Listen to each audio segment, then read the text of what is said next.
Buongiorno e benvenuti. Vi porto i saluti del nostro direttore Stefano Campagnolo, che non ha potuto essere presente. Il protagonista di questa giornata è questo manoscritto che vedete qui, che è uno dei manoscritti che compongono la storia del Mogul, che ci ha tramandato questo personaggio veneziano, questo Niccolò Manucci, il quale nel corso del Seicento si trasferì in India. Lui partì giovanissimo da Venezia, aveva 14 anni, si imbarcò per l'Oriente e non è sostanzialmente mai tornato, è rimasto lì. Mi sente meglio? È rimasto nel regno del Mogul, cioè quello che noi identifichiamo come le Indie, fino alla morte, che è avvenuta attorno al 1720. Il testo di Manucci si compone di varie parti, 5 parti testuali e 2 manoscritti con delle raffigurazioni del mondo, delle Indie, usi e costumi, che è questo manoscritto qui, e un secondo manoscritto che si compone di immagini, che sono i ritratti dei regnanti nel regno del Mogul e di vari funzionari, comunque di autorità del luogo, manoscritto che è rimasto nelle collezioni marciane fino al 1797. Di tutte le peripezie che hanno portato i testi di Manucci ad arrivare prima in Europa, in Francia e poi in parte in Italia, ci parlerà più avanti uno dei relatori, Piero Falchetta, che è stato fino alla pensione curatore della nostra sezione di cartografia, di carte geografiche, e che è autore di più di uno studio sul Manucci. In particolare nel 1986 aveva fatto l'edizione di tutte le miniature e di parte del testo per l'editore Franco Maria Ricci. Per quale motivo oggi siamo qui a parlare di questo manoscritto? Perché questo manoscritto è stato restaurato in occasione di un'esposizione che si è tenuta l'anno scorso, un'esposizione voluta dalla Fondazione dell'Albero d'Oro. Sempre Piero Falchetta è stato uno dei curatori di questa mostra. In occasione di questa mostra, come spesso avviene quando c'è una richiesta di prestito, prima di concedere il prestito la biblioteca ha fatto una valutazione sullo stato di conservazione del manoscritto e è stato appunto curato un intervento di restauro da parte del nostro laboratorio, in particolare di Claudia Benvestito, che è qui presente, che ha fatto la progettazione del restauro poi eseguito con Paola Santin, valente restauratrice che spesso collabora con noi, e nell'occasione di questa rivisitazione complessiva e di questo restauro ci si è anche resi conto che la legatura precedente a quella attuale, che voi vedete lì, era comunque una legatura non storica, e quindi si è preso la decisione di applicare una nuova legatura a questo proposito ce ne parlerà anche Enrico Ricciardi, che è lì seduto e poi si avvicinerà al tavolo, che è un bibliofilo e un artigiano della carta. Passerei la parola a voi due. Buonasera a tutti, grazie per essere presenti questa sera a questa presentazione che ci rende lieti appunto di aver potuto portare avanti un intervento così complesso e così sostanziale su uno dei pezzi che sono un po' il fiore all'occhiello di questa biblioteca. Il manoscritto di cui parliamo oggi fa parte di una serie di manoscritti di Niccolò Manucci che appunto la biblioteca conserva fin dal Settecento.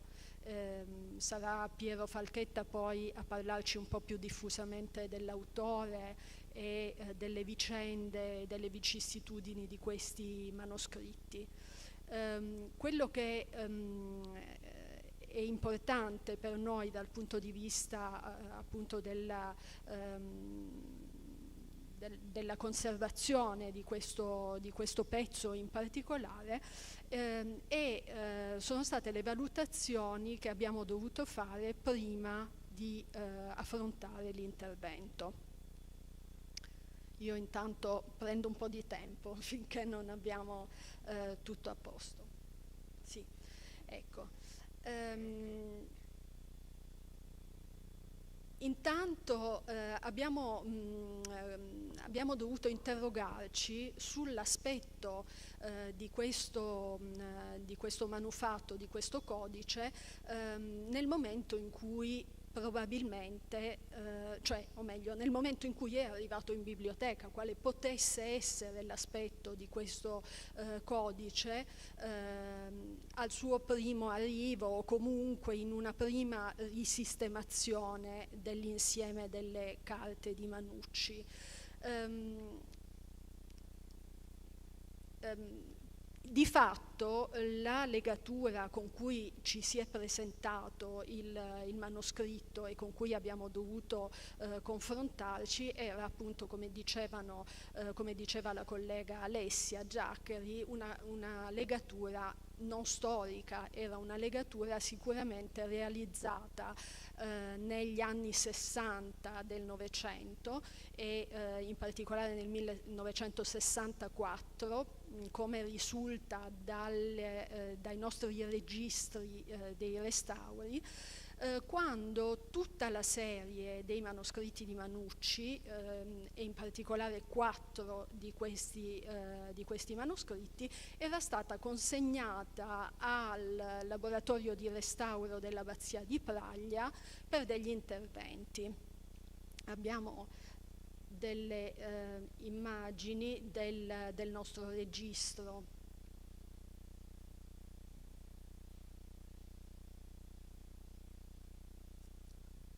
Eccolo qua, la successiva. Ecco qui. Sì, mi sembra che si legga abbastanza bene. Viene consegnato il manoscritto 8299, che è la parte testuale con la descrizione appunto con il contenuto testuale appunto della storia del Mogol, il manoscritto 8300 che è appunto quello che abbiamo poi trattato nuovamente, e altri 2 manoscritti che hanno comunque una segnatura unica ma che sono suddivisi in 2 legature distinte, cioè il 4803 e il 4804. Il manoscritto 8300 appunto presentava una legatura di questo genere qua.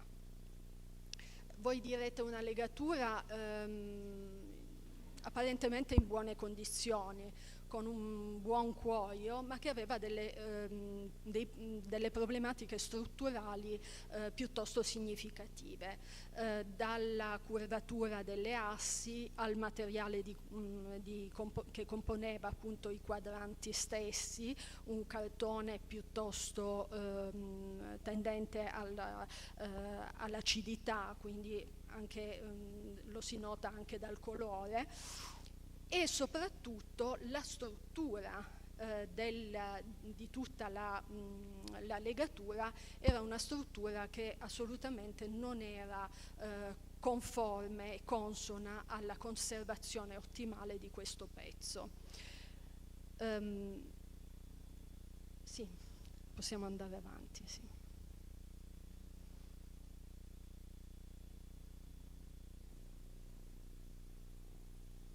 In particolare i vari fascicoli, i vari bifogli che compongono questo grosso volume non erano effettivamente cuciti in maniera continua e uniforme all'interno del blocco.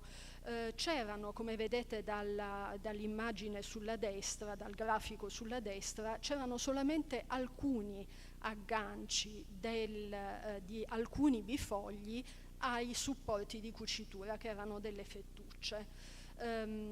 Tutti gli altri, o meglio una buona parte degli altri bifogli, prima di giungere al nuovo aggancio con cucitura, era semplicemente incollato, e quindi nel momento in cui noi abbiamo cominciato a manipolare questo oggetto ci siamo resi conto che molti dei bifogli tendevano a distaccarsi completamente dalla compagine. Questo avrebbe comportato dei rischi molto grossi per la conservazione nel momento dell'esposizione.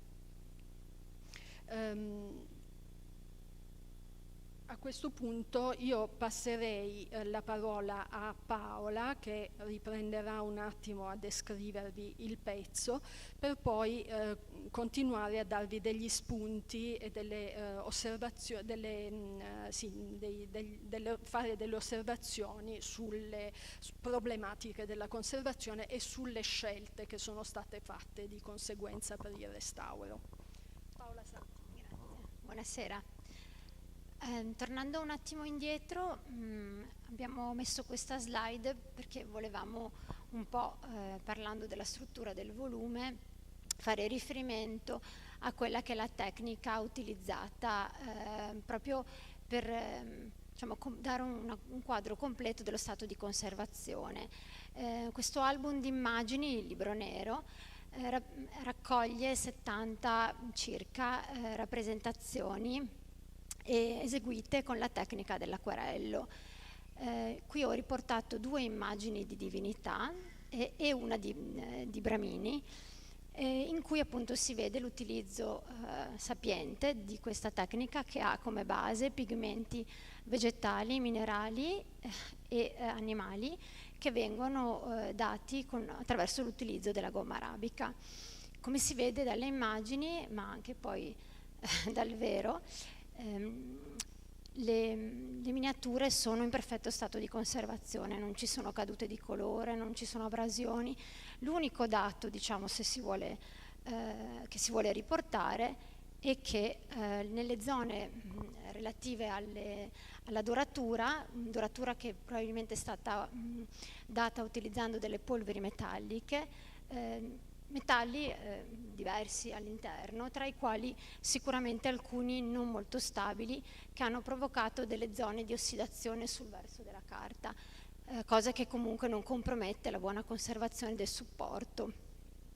Un'altra notazione, a parte la maestria, data non solo dalla resa delle immagini, ma anche dal fatto di aver utilizzato una palette cromatica più o meno ripetuta e anche non troppo varia, che caratterizza appunto tutte le immagini, e anche un dato tecnico che poi è importante per le scelte tecniche, e che queste immagini commissionate dal Manucci e eseguite da artisti indù, vengono fatte su fogli di origine occidentale, di diversa dimensione e di diverso spessore, e questo lo spiegherà il dottor Falchetta dopo, è testimoniato dalle varie filigrane che caratterizzano i vari fogli.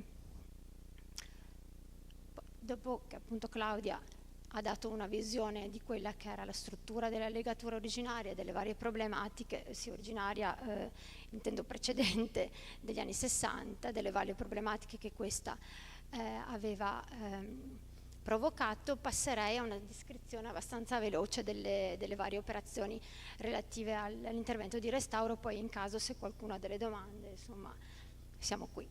Prima di tutto appunto è stato deciso di smontare la cucitura fatta a praglia, e cucitura appunto che veniva sopportata da 4 fascette, da 4 fettucce, smontata appunto tagliando di netto il filo e appunto staccando i vari gruppi di fascicoli, come appunto descritto Claudia prima, erano tra di loro uniti da colla e bracchette di diverso tipo. Dopodiché è stata fatta la sgommatura e la pulitura con pennellesse morbide delle concrezioni di polvere, delle parti più annerite dei vari fogli, e sono state distaccate le carte di guardia, quelle storicizzate, con impacchi di Sympatext. Dopodiché abbiamo lavato le carte di guardia e i fogli bianchi in acqua. Uno degli elementi, diciamo, più importanti dell'intervento di restauro è stato sicuramente il distacco di queste bracchette e delle velature che erano state fatte negli anni 60 per rinforzare sia la piega dei vari bifogli che i margini esterni. Queste avevano provocato delle rigidità molto forti e anche degli scurimenti. E è stato interessante il fatto che appunto abbiamo scoperto che a Praglia questo era stato fatto utilizzando delle carte giapponesi o dei veli leggeri e con una colla a base di amido, una colla pasta che reagiva perfettamente alla luce UV, quindi mettendo in evidenza queste bracchettine, queste porzioni che altrimenti a occhio nudo si vedevano e non. E attraverso impacchi di culmina è stato possibile eliminarle completamente. Un lavoro importante. Sì, no, infatti ci tengo a sottolineare che è stato un lavoro, diciamo, quasi imprevisto, nel senso che ad occhio nudo questi rinforzi non erano così visibili, ma si percepivano delle tensioni molto forti sia sui margini che sul dorso delle carte, e che limitavano fortemente un'apertura gradevole, diciamo, per noi, ma assolutamente necessaria per il volume stesso, e questo ha comportato dei tempi di lavorazione molto più lunghi, un impegno notevole anche per la lavorazione sotto la luce UV, che assolutamente non è un intervento, diciamo, di poco conto, ma è stato assolutamente un intervento indispensabile e che ha ridato alle carte una flessibilità che oggi possiamo effettivamente apprezzare nell'apertura del volume stesso. Ok, secondo momento importante del restauro è stata la nuova cucitura. Come dicevo prima, si è deciso sulla base appunto della diversità di dimensione e di spessore dei vari bifoli di utilizzare come, diciamo, struttura una cucitura su concertina, ovvero su una fisarmonica di carta. Questo è il risultato finale, e questo è lo schema che esplica bene questo tipo di struttura, che è sia complicata da piegare che da fare. Si tratta di una doppia cucitura, questo è il nervo, su 5 nervi in canapa, si cuce una carta adatta alla conservazione sul nervo, piegandola di volta in volta come una fisarmonica. La parte, diciamo, della valle viene cucita al nervo, quindi al supporto, e la parte del monte funge da luogo di ancoraggio del bifoglio originale, che viene cucito singolarmente su ogni monte della piega, diciamo. E cosa interessante è che questo funge sia da protezione per il dorso, perché le carte dell'originale poi non dovranno comunque subire più contatti con le colle dell'indorsatura, con tutto quello che di solito sono appunto le varie indorsature, ma anche appiana il diverso spessore e la diversa dimensione, perché ogni piega è adattata alla diversa dimensione in modo tale da creare dei tagli più o meno omogenei. Volevi aggiungere? Okay. Questo, diciamo, è quello che poi è la fine del lavoro, con un'immagine un po' più ravvicinata.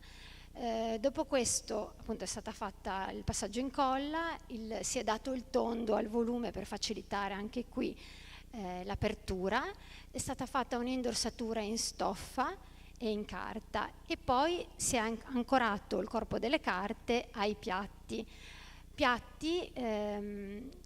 Questa è una particolarità, che sono stati fatti proprio per evitare un accadimento simile, accoppiando due cartoni in senso opposto. Per quanto riguarda poi le scelte della nuova legatura, magari io dico due cose, poi le completi tu.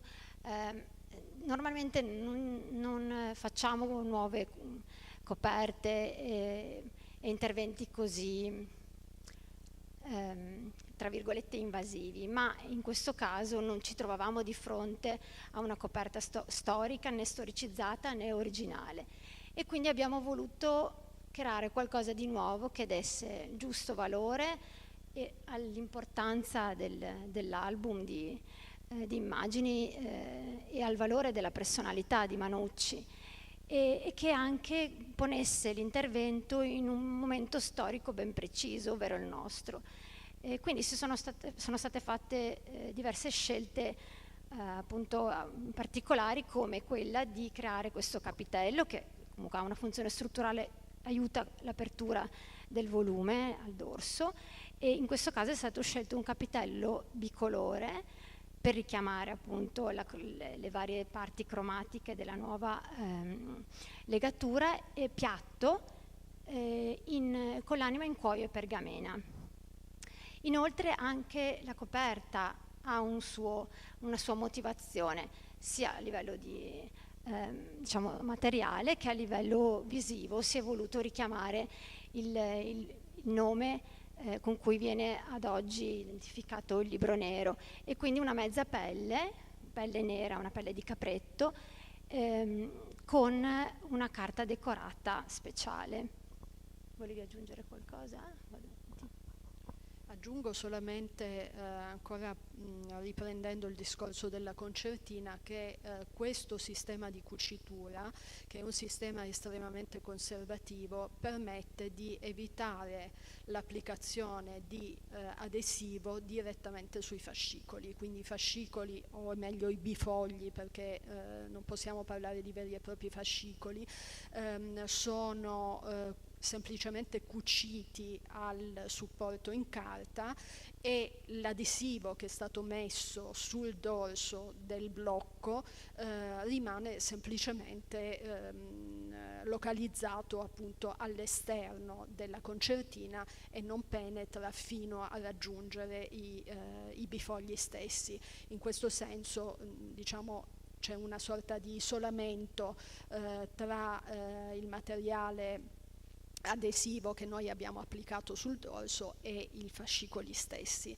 Dal punto di vista estetico sono state delle scelte diciamo un po' creative, dove abbiamo appunto voluto insieme condividendo tutte le scelte con Paola, appunto abbiamo voluto richiamare un po' il nome con cui ormai tradizionalmente si chiama questo, viene definito questo libro, cioè il Libro Nero, è un nome che va quasi in alternativa al Libro Rosso conservato a Parigi, che conserva invece le immagini dei regnanti, insomma delle alte cariche del regno del Moghol. Di fatto abbiamo potuto effettuare questa scelta perché non avevamo nessun tipo di notizia e di appiglio su come effettivamente fosse la prima legatura di questo pezzo. Abbiamo ipotizzato una legatura marciana, di fatto abbiamo forti dubbi sul fatto che effettivamente il libro abbia avuto una prima legatura marciana, per il fatto che non sono presenti tracce di cucitura oltre quelle, o almeno pare che non ce ne siano, oltre quelle lasciate dall'intervento di Praglia. Il libro ha vissuto una buona parte della sua storia, della sua prima storia, insieme al 8299, quindi al volume che contiene i testi. Probabilmente alla fine del Settecento, i primissimi anni dell'Ottocento, è stato separato e ha ricevuto una propria collocazione, e forse in quel momento potrebbe aver ricevuto una sua legatura. Di fatto non abbiamo tracce di tutto questo, nei testi non si parla di legature proprie di questo pezzo, non è mai stata riprodotta la legatura precedente a questa, e quindi questo ci ha lasciato una certa libertà di creare qualcosa che possa essere un passo nuovo nella storia di questo pezzo, e quindi accompagnare questo pezzo da ora in avanti con un carattere particolare molto contemporaneo, molto vicino alla nostra sensibilità e al nostro gusto. Passo ancora la parola a Paola per concludere. Quindi grazie. Quindi dopo aver appunto ancorato il corpo delle carte ai piatti e aver fatto il capitello, sono state appunto applicate la mezza pelle e gli angoli in pelle, e infine abbiamo applicato la meravigliosa carta che ci ha donato il signor Ricciardi, e che appunto richiama sia l'ambito veneziano che il nome del volume. L'interno, una nota appunto anche questa di veramente colore, è un'altra bellissima carta decorata rossa che appunto richiama il nome del fratello del libro nero, ovvero il libro rosso parigino. Ultima slide, la bellissima scatola che ha prodotto Claudia, anch'essa con gli stessi richiami a livello cromatico, chiude e proteggerà il libro nero, speriamo per sempre. Grazie.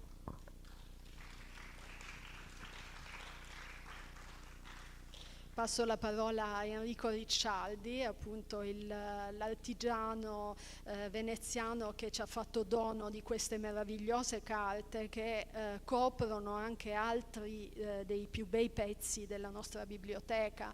Ad esempio con la sua carta abbiamo rivestito la scatola del breviario Grimani, come anche le sue carte sono presenti sui 2 volumi nei quali era, su uno dei 2 volumi, ma comunque un codice in 2 volumi, e quindi tutti e 2 hanno le carte decorate, che contenevano il testamento di Marco Polo, che oggi comunque è stato estratto da questa compagine e conservato in Climabox, quindi in maniera differente.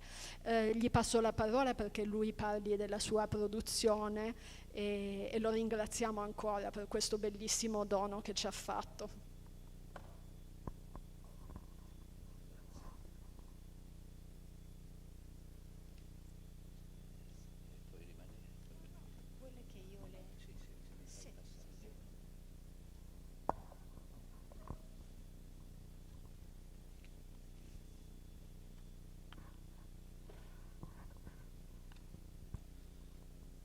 Buonasera, grazie per questa introduzione.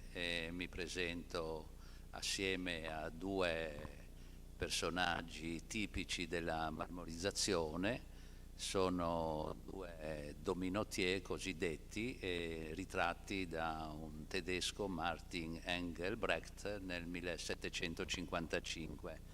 Questo calcografo, editore, eccetera, ha illustrato in maniera molto ampia tutti i mestieri possibili di quell'epoca, e fra cui questi cosiddetti dominotier, composti dai loro attrezzi di lavoro e anche dalle composizioni delle carte che utilizzano come vestiti. Ringrazio senza dubbio all'inizio la Biblioteca Marciana di questo invito e anche per l'utilizzo delle mie carte marmorizzate nella copertura di questo pregevole libro di Niccolò Mannucci. E mentre Niccolò Mannucci viaggiava verso l'Oriente, da molti secoli prima le carte colorate o carte decorate viaggiavano a ritroso verso l'Occidente, attraverso la via della seta, partendo dal Giappone e dalla Cina, attraverso la via della seta, soffermandosi nella Persia, soprattutto poi con balzo in Turchia, dalla Turchia a Venezia e da Venezia in tutta l'Europa. In Turchia soprattutto queste carte colorate, decorate, sono utilizzate come supporto alla scrittura, e sappiamo che la scrittura nella civiltà islamica aveva qualcosa di spirituale e facevano parte anche di una certa religiosità. Le carte marmorizzate, cosiddette marmorizzate, si basano su un principio chimico di incompatibilità tra due sostanze che consente ai colori di fluttuare su una superficie collosa o addirittura sull'acqua senza disperdersi, e poterli così mescolare fra loro e ottenere una specie di disegni secondo il gusto e l'indole dell'artigiano.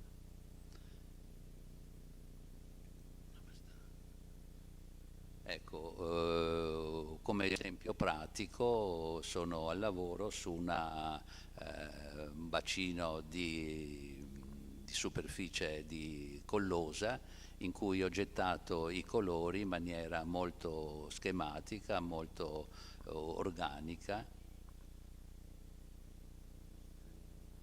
e poi una volta che questi colori sono stati stesi ho passato in senso orizzontale con un semplice stecchino queste gocce gettate in maniera regolare una sull'altra e a comporre un disegno che si può fare appunto su questa superficie collosa. Ho passato così tutte le varie fasce del mio disegno, e poi ho passato sempre con uno stecchino in senso verticale quanto avevo fatto precedentemente, e così ho acquisito un disegno. La fase successiva è quella, una volta che l'artigiano si è accontentato del disegno fatto, ho passato alla fase successiva posandovi un foglio sopra in maniera molto leggera e delicata, e poi ho ritratto il foglio facendolo scorrere sul bordo della bacinella per recuperare la colla che si era attaccata al foglio. Poi lavorando io negli ozi di Sant'Erasmo, potendo approfittare di un giardino attiguo, ho messo tutti i fogli ad asciugare. Ecco, questi sono un po' un insieme di strumenti del marmorizzatore, sono dei pettini, dei piccoli scopolini che l'artigiano si fa da sé, i pennelli, eccetera, perché poi una pipetta, diciamo, di quelle diciamo da farmacista per gettare il colore sulla superficie, e poi ci possono essere altri strumenti che si possono anche inventare. Ad ogni modo questi sono più o meno quelli fondamentali. Ecco, questi sono degli esempi di marmorizzazione. Una volta poi che come avete visto per esempio nell'ultimo passaggio di disegno che ho fatto, si sarebbe potuto passare con dei pettini, con dei denti un po' stretti fra di loro, e si fa questo disegno che si chiama un pettinato. Poi sempre con uno stecchino, oppure muovendo un po' in senso orizzontale rapidamente anche il pettine stesso, si possono fare questi ultimi disegni che si chiamano pavoni e che sono molto comuni e molto diffusi nella marmorizzazione attuale. Ritorniamo in compagnia dei nostri amici marmorizzatori e posso dire che l'impiego poi delle carte sono state quasi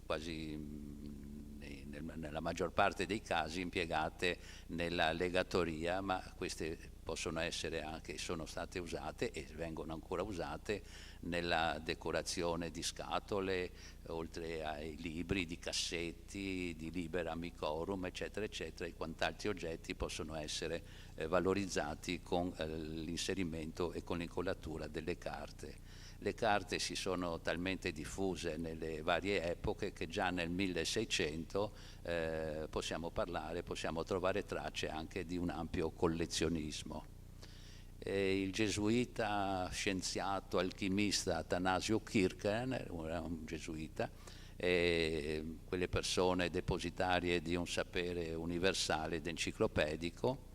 In un suo libro del 1641 di nome Ars Magna Lucis et Umbre, al capitolo Carta Turcico, ecco il nome che si riferisce alla Turchia, More Pingendo Ratio, descrive un metodo ancora attuale ai nostri giorni. In Germania appunto queste carte vengono chiamate turche, in Inghilterra Old Dutch, perché provenivano dall'Olanda. L'Olanda mandava in Inghilterra dei giocattoli incartati in queste carte, erano talmente belle e preziose che venivano conservate. Le carte marmorizzate appartengono alla categoria più ampia delle carte decorate, e quindi abbiamo carte stampate con matrici di legno, quindi dette xilografate o dominoté, che è un termine francese, e di cui la Marciana mesi addietro ha fatto una bellissima, interessantissima esposizione di libri decorati con questa tipologia di copertine. Poi ci sono le carte stampate con matrici di rame, le quali producono sulla carta, ecco di queste, producono sulla carta dei rilievi e quindi si chiamano carte goffrate. Le carte a colla, possiamo andare avanti, vai avanti un attimo, un'altra. Ecco, le carte a colla sono delle carte, diciamo, decorate, però con un altro metodo in cui il colore si stende direttamente sul foglio con dei pennelli. Non abbiamo più la bacinella e la soluzione collosa, ma si possono dipingere direttamente i fogli. Poi passando i pennelli avanti e indietro si trovano delle sfumature particolari, e sempre finché il colore è umido si possono passare con dei piccoli oggetti, dei piccoli elementi che possono fare delle composizioni. In questo caso c'è con un piccolo punteruolo praticamente si fa un'incisione sul disegno. Possiamo tornare indietro. Ecco, queste sono carte di mia composizione, perché queste carte poi nella legatoria erano chiamate le carte povere del legatore, perché con una spugnatura sul disegno, sul colore steso, si poteva imitare la pelle, e in tempi in cui i costi della legatura erano molto elevati, ci si poteva così imitare ed avere delle legature belle. Poi con delle spugnature io ho proceduto con degli elementi che potevano inibire il colore steso, ho ottenuto questi disegni con dei pettini particolari anche. Ma sono tutte cose che ognuno si può costruire da sé. Andiamo avanti. Ogni nazione poi ha sviluppato e ha privilegiato una tecnica specifica. La Francia la carta marmorizzata, la Germania le carte goffrate, l'Italia si è specializzata nelle xilografiche o di Menoté, soprattutto con l'aiuto dei famosi remondini di Bassano, che avevano cartiere, librerie, eccetera. Erano un'industria veramente straordinaria, paragonabile, non so, alla Fiat dei nostri tempi. Avevano le cartiere in alta montagna per avere l'acqua più pura, e quindi hanno faticato molto, erano di Bassano, ma hanno faticato molto da trovare uno sbocco a Venezia. La Serenissima è stata molto restia, solamente alla fine ha ceduto nel concedergli uno spazio anche a Venezia.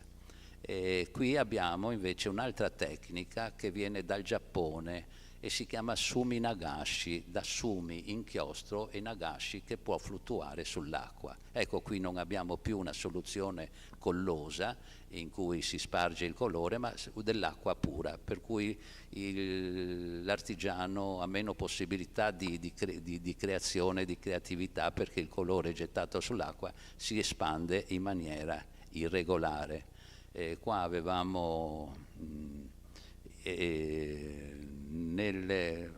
successivamente abbiamo invece un'altra tipologia di carte, sempre qua ritorniamo alle carte marmorizzate, e in Turchia soprattutto queste carte si chiamano ebru, che vuol dire nuvole, e praticamente sono dei fondi abbastanza, diciamo, semplici, pallidi, meno incisivi di altre colorazioni, perché queste facevano da sfondo sia, come abbiamo detto, alla calligrafia, sia anche dai testi scritti, da poemi, eccetera.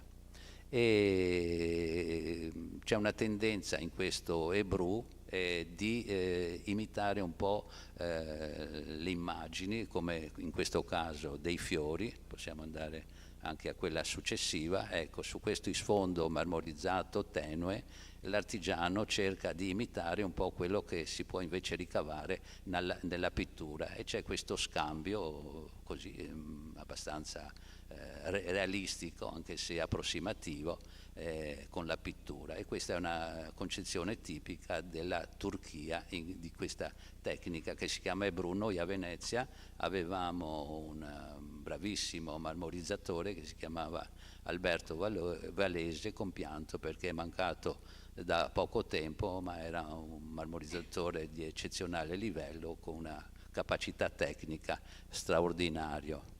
Una volta la superficie collosa era fatta dalla gomma dragante, ma nel 1885 un ungherese di nome Joseph Halfer propone invece l'uso della carraghinan, che è un'alga che nasce nei mari del nord ed è sconosciuto come nome ai più, però è un elemento che noi troviamo molto spesso proprio nella nostra vita quotidiana, perché è un addensante di prodotti che usiamo quotidianamente, come i dentifrici, le creme e altre sostanze, i budini, nell'alimentazione.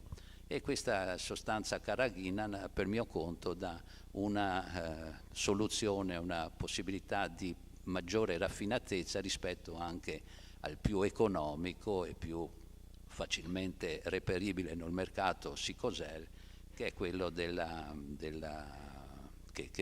la colla, praticamente produce la colla che viene usata per mettere sulla carta da parati.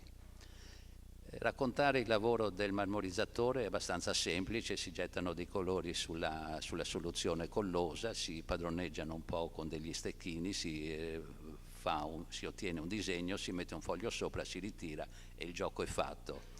Tuttavia non è così semplice come si può credere, perché molti effetti esterni ed interni agiscono, direi, in contrasto anche con la volontà del marmorizzatore, perché molto dipende per esempio dalla temperatura esterna. Se c'è molto calore il bagno si liquefa facilmente, anche se nella fase di liquefazione si possono ottenere lo stesso dei buoni effetti, però gettando la prima goccia questa ha una forza di espansione sulla soluzione collosa, gettando la seconda questa praticamente si oppone all'espansione della prima, e così via la terza fino ad arrivare all'ultima, che deve avere la forza di espandere tutte le altre e poter padroneggiare. Se il colore è troppo denso va a fondo e quindi viene perduto la possibilità di effetto. Quindi c'è un contrasto e molto spesso è il colore che guida anche l'azione o il disegno o la volontà del marmorizzatore, e quindi bisogna trovare l'equilibrio, un certo equilibrio. È solamente appunto l'uso prolungato per acquisire la tecnica e quindi arrivare eventualmente a trovare un compromesso fra due elementi che hanno molta forza e in contrasto fra di loro. Io, come ho detto prima, svolgo il mio lavoro, non faccio mai delle carte ripetitive, faccio delle fogli uno diverso dall'altro, e molto spesso è il colore che nel finale mi pone anche delle idee per fare successivamente utilizzare quello che il colore in quel momento mi dice. Come ho detto, faccio questo durante l'estate a Sant'Erasmo e chi vorrà venirmi a trovare sarà sempre il benvenuto. È la seconda volta che, come è stato detto, che la Biblioteca Marciana utilizza delle mie carte. La prima volta è stato detto per decorare la scatola del breviario Grimani, questa volta per il libro nero del Manucci, e sono veramente orgoglioso che qualcosa di mio a un certo momento, uomini permettendo, può rimanere su dei splendidi oggetti destinati, mi auguro, all'immortalità. Vi ringrazio.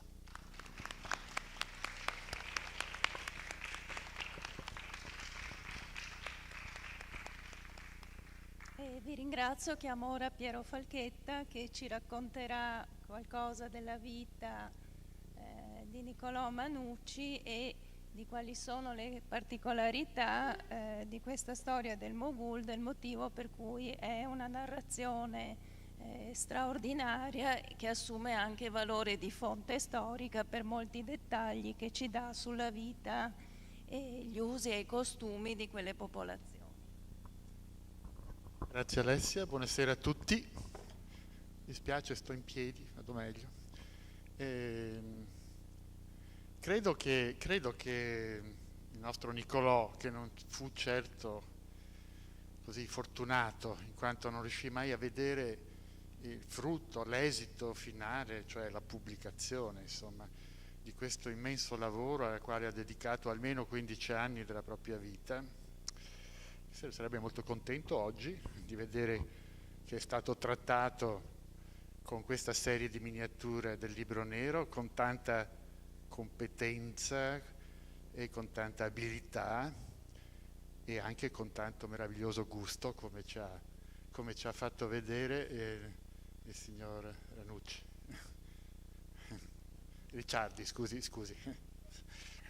Il nostro Niccolò, che viene chiamato Niccolò Manucci.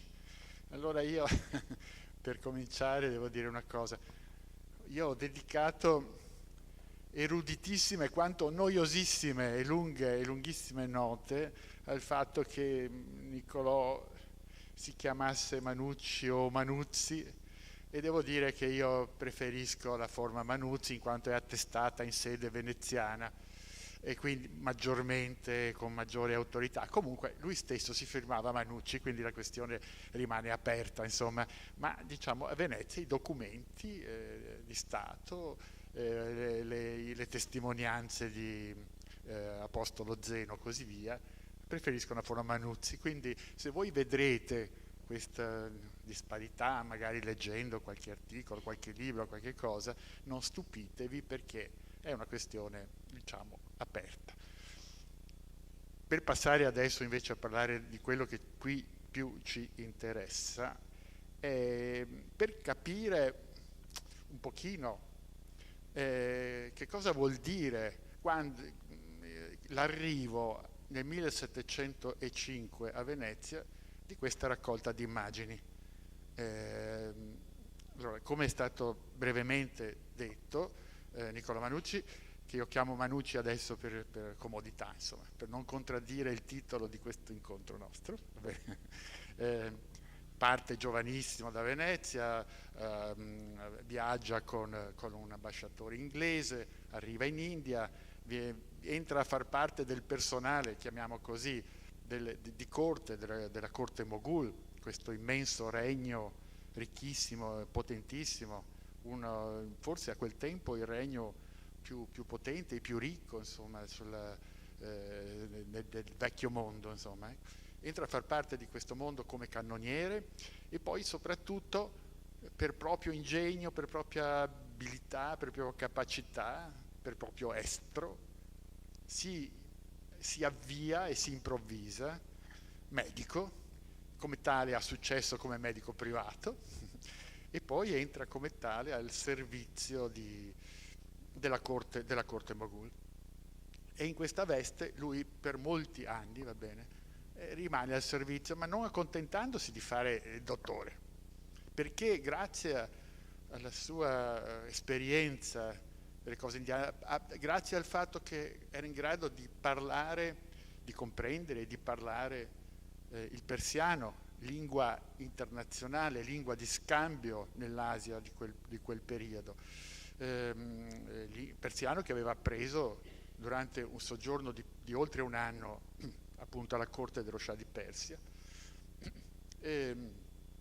Lui appunto accumula una quantità enorme di esperienze e di contatti e quindi ha un ruolo anche frequentemente, un ruolo importante di mediatore culturale, di ambasciatore, forse di spia, insomma di uomo tuttofare, capace di così essere presente in situazioni diverse, al punto tale che per un suo contributo allo scioglimento di una disputa che minacciava di diventare guerra tra portoghesi e indiani, chiamiamoli così, riceve dal viceré di Portogallo l'ordine di Santiago, che era il massimo ordine cavalleresco, l'ordine insomma nobiliare, titolo nobiliare insomma del tempo in Portogallo. Quindi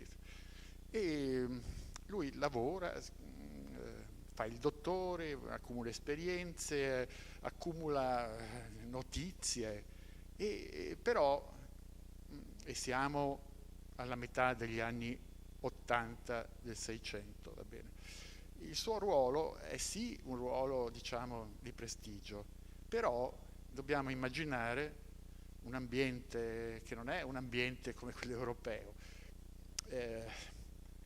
Lui non è un libero cittadino, è un suddito di una corte che ha delle regole molto così strette, non ha libertà di muoversi al di là di tutto ciò, se non su incarico esplicito insomma, della corte stessa, ed è insofferente. Poi lui è così molto attaccato alla religione in quanto elemento di identità.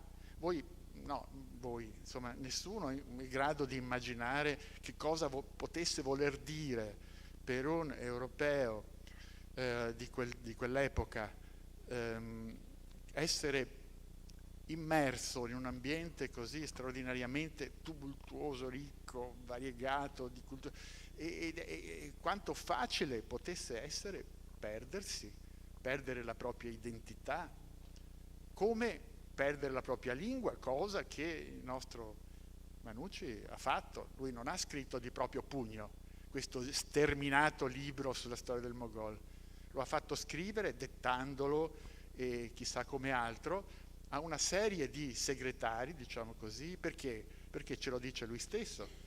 Dopo tanti anni passati lontano dalla mia patria, non ero più in grado di scrivere l'italiano. Abbiamo poche pagine, pochissime, di suo pugno, ed è una lingua così appunto mista di portoghese, di francesismi, di parole storpiate, in quanto appunto dopo 40-50 anni di assenza dall'Italia e con pochissime occasioni di parlare l'italiano, perché mentre le altre nazioni, Inghilterra, Francia, Portogallo e così via, erano presenti in massa, ovvero sia le compagnie delle Indie, i funzionari, i religiosi, eccetera, e quindi c'erano delle vere e proprie comunità, questo lo sappiamo per certo, insomma, di europei. Gli italiani erano lì soltanto a titolo personale ed erano dispersi nell'immensità umana e di popolazione dell'India, quindi lui perde tutto ciò, insomma. Però accumula esperienze e a un certo punto gli sta stretta questa situazione di essere al servizio di corte, e per cui scappa letteralmente con un trucco, con un stratagemma, così scappa e dal Deccan, che è questa regione centrale dell'India, strettamente controllata dall'impero Moghul, va verso sud, dove ovviamente il controllo dell'impero era assai più blando, dove c'era anche come si dice, stabilimenti inglesi e francesi a Pondichéry e a Madras, va bene, erano lì, e si stabilisce là. Si stabilisce là insieme con che cosa? Con i suoi averi, che probabilmente erano abbastanza cospicui, ma soprattutto con delle carte. Le carte che contenevano probabilmente gli appunti e chissà cos'altro, insomma tutto il materiale che poi confluisce in questa sterminata storia del Mogol che lui scrive, e una prima serie di immagini, le immagini del cosiddetto libro rosso, che sono, come è stato detto poco fa, sono ritratti dei regnanti, dei dignitari di alto rango, generali e così via, che lui così commissiona, diciamo segretamente, perché si tratta probabilmente di ritratti copiati o comunque rieseguiti sulla base di modelli facenti parte di una quadreria di corte, ecco così, e quindi probabilmente non di libera circolazione. E lui dice che è riuscito con molta spesa e con molta segretezza a farsi fare questi ritratti. E cosa che testimonia così l'ambiente di corte Moghul, quindi che è un ambiente innanzitutto di fede islamica naturalmente, e quindi di una civiltà che porta dall'originaria persa a tutta la cultura islamica, porta il proprio modo, la propria lingua e così via. Però quando lì arriva a Madras e poi a Pondichéry, si fa costruire una grande casa poco fuori Madras, a Monte Grande, una specie di collina, così, dove si fa costruire, secondo la testimonianza di un missionario che lo va a trovare, una casa che si dice si può piuttosto chiamare palazzo, quindi un luogo così di prestigio, un buon ritiro di lusso. Continua a fare questo suo lavoro di medico, inventa farmaci miracolosi, la pietra manuciale, la chiama così un talismano, così, qualcosa che cura tutto. Continua a fare questo lavoro di mediazione culturale, di contatti diplomatici, eccetera, ma soprattutto appunto comincia a scrivere sistematicamente la storia del Mogol. E questo testo, insieme al libro rosso, li manda in Europa nel 1700, e lì questi libri, il testo e le immagini del libro rosso, vengono affidati da André Bourreau-Deslandes, che era il suo, il funzionario della compagnia francese delle Indie, che porta in Europa anche questi manoscritti, il quale, arrivato in Europa, così poi se ne deve andare perché è incaricato di altre faccende nelle Indie occidentali, e affida, per quel che ne sappiamo, il materiale che ha ricevuto da Manucci, lo affida con incarico di seguirlo perché si arrivasse alla pubblicazione. Ecco. Lo affida a un gesuita, a un dotto, eruditissimo gesuita di nome François Quattroux, che, per dare l'idea, pubblicò una storia dell'impero romano in 21 volumi, quindi un personaggio così, il quale si trova ad avere tra le mani una straordinaria messe di notizie, di fatti, quasi tutti inediti, sconosciuti, ma in quantità immensa, perché Manucci nella sua storia non è soltanto un racconto dei fatti, delle guerre, ma è anche un repertorio di notizie, non so, che parlano gli stipendi dei generali, dei soldati, i nomi dei cannoni, i nomi degli elefanti, l'harem, i templi, le usanze religiose, i maggiori templi, le divinità come sono, insomma uno sguardo totale a 360 gradi sull'India e su quello che era quel mondo in quel momento. E questo Catrù trova tutto ciò ovviamente di straordinariamente interessante. Cosa fa? Dice, beh, ne faccio questo, riceve tutto questo materiale scritto in 3 lingue, perché il manoscritto che arriva dall'India è in francese, portoghese e italiano in parte, redatto in maniera tutt'altro che scientifica, diciamo, potremmo dire oggi, va bene? Tira su tutto quello che gli sembra possa confluire a scrivere una storia come il faut, va bene? E scrive l'Histoire de l'Empire du Mogol, libro che pubblica nel 1705 e che ha un discreto, anzi notevole successo, e ne informa il nostro Niccolò con una lettera, il quale riceve questa lettera e potete immaginare che non fosse tanto contento. Diceva, come? Io ci ho messo il lavoro, la fatica, i soldi, e lui che approfitta e dice, ma questi gesuiti sono soliti fare così, io li conosco bene, lo dice espressamente.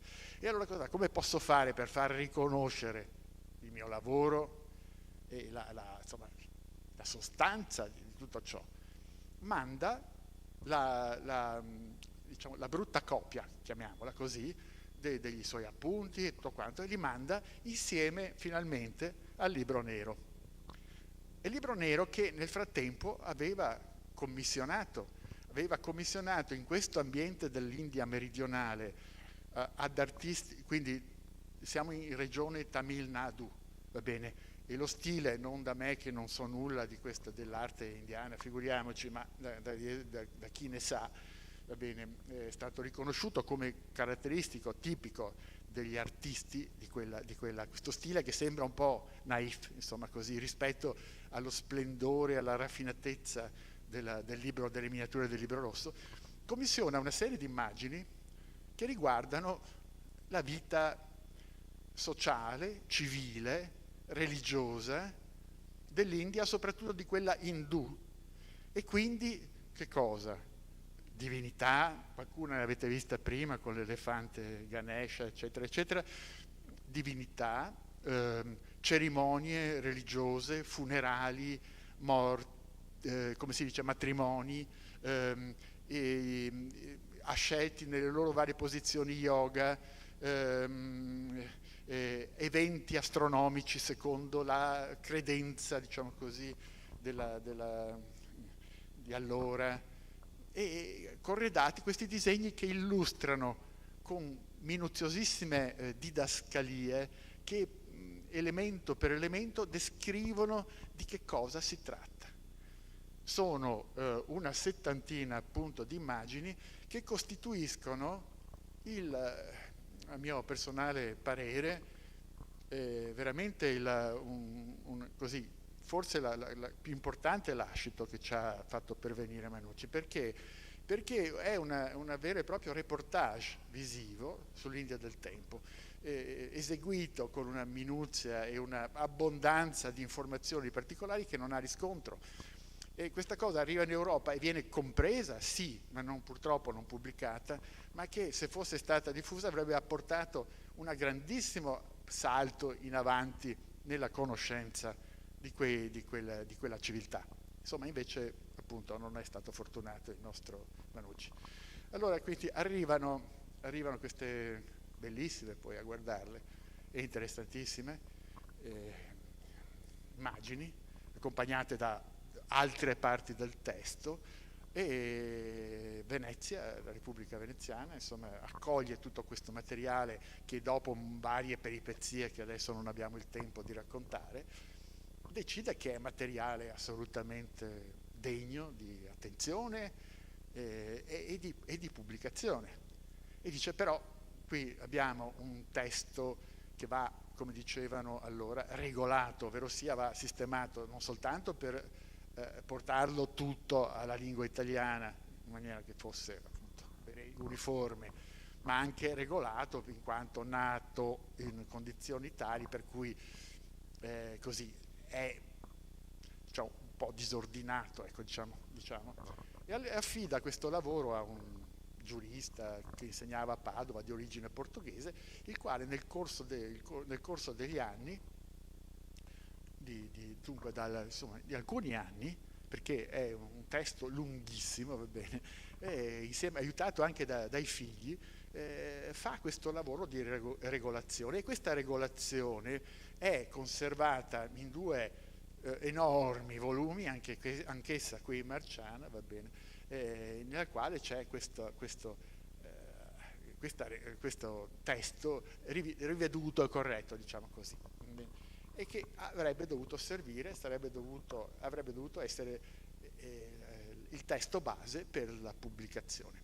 Quindi consegna nel 1712, se non sbaglio, questa regolazione viene consegnata ai riformatori dello studio di Padova, che erano la magistratura che si occupava, tra le altre cose, anche dei permessi di stampa e della pubblicazione, i quali dicono benissimo, è una cosa veramente ottima, però qui lo Stato non intende mettere soldi per la pubblicazione, e questo va considerato non soltanto per quel che riguarda la narrazione del testo, ma soprattutto per le immagini, perché tra libro rosso e libro nero sono 130 miniature.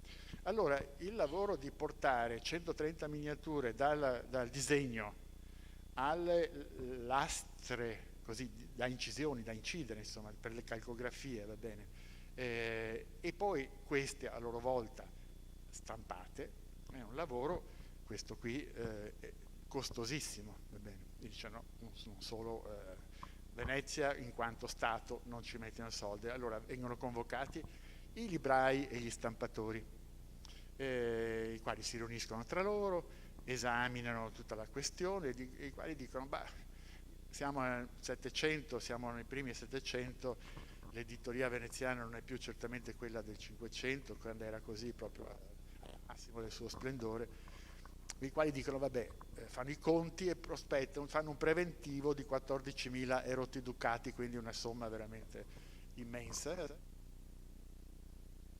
bello eccetera, ma nessuno di noi è in grado di sostenere queste spese, e poi anche se facessimo, poi bisognerebbe vendere questo libro a un prezzo altissimo, quindi nessuno si prende questo rischio, e sembra che tutto muoia lì, ma si fa avanti qualcuno, si fa avanti un avvocato di nome Zambelli, il quale dice io sono qua in rappresentanza di una persona che vuole rimanere al momento anonima, e la quale si prenderebbe il carico di tutta la faccenda,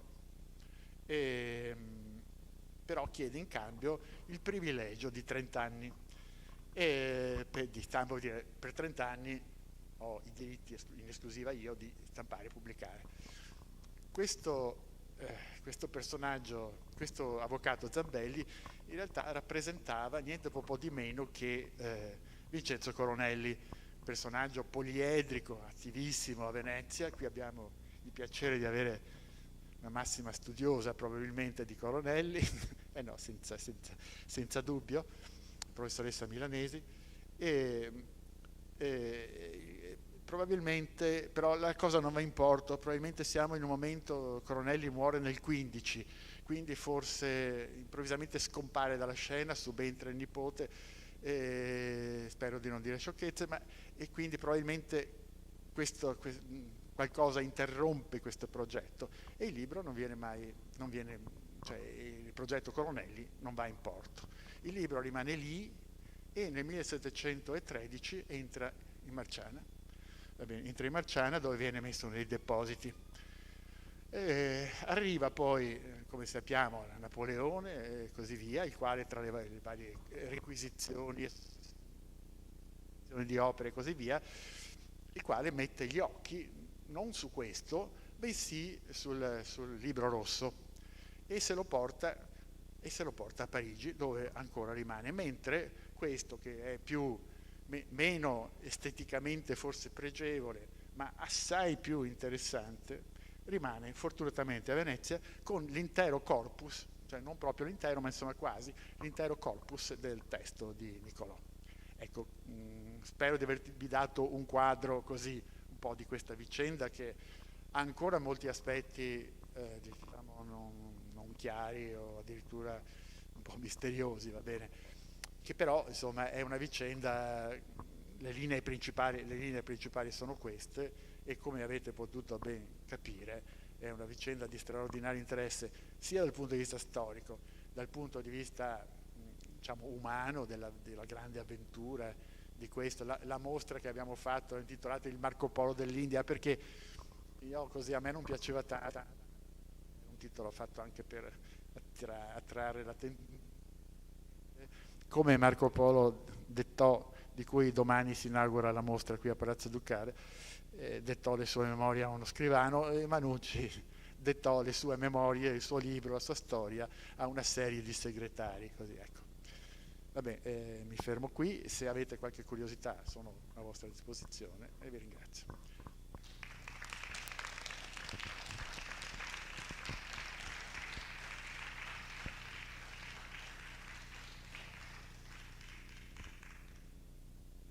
Se avete qualche domanda per Piero Falchetta o per Claudia Benvestito, Paola Santin o Enrico Ricciardi, avete qualche curiosità?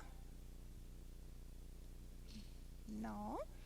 Allora io ringrazio i relatori, vi saluto. Ci tengo solo a sottolineare ancora una volta quanto siano importanti queste occasioni, in questo caso un prestito per mostra, che portano a poter restaurare e riportare a pieno splendore dei tesori che noi conserviamo in biblioteca. Grazie.